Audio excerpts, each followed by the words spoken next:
রাত বাজে 12টা। এখন হচ্ছে যে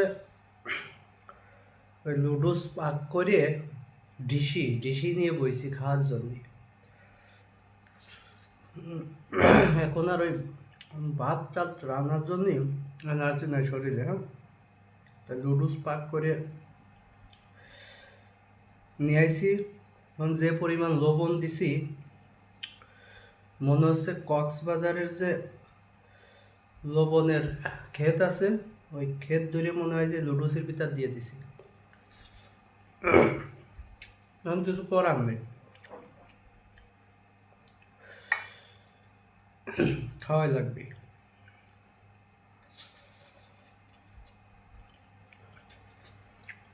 লুডুস খাওয়ার জন্য আর আপনাকে দাওয়াত দিচ্ছি না, কারণ এই লুডুস খায় সারা জীবন হচ্ছে যে গাল পারবে না। আমি হচ্ছে কারো গালি গালার শুনতে চাচ্ছি না ভাই।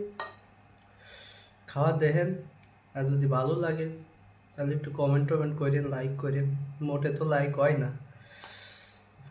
যদি কেউ আমার নিয়ে রোস্ট টোস্ট করে তাহলে মনে একটু ভাইরাল টাইরাল হতে পারবে না। আমাকে নিয়ে কেউ রোস্ট টোস্ট করে না, কি জানি কি জন্য করে না। মরিচের বুটাও দিয়ে দিয়েছিল লুচির ভিতর, আরে কপাল রে। যাই হোক, ধন্যবাদ সবাইকে।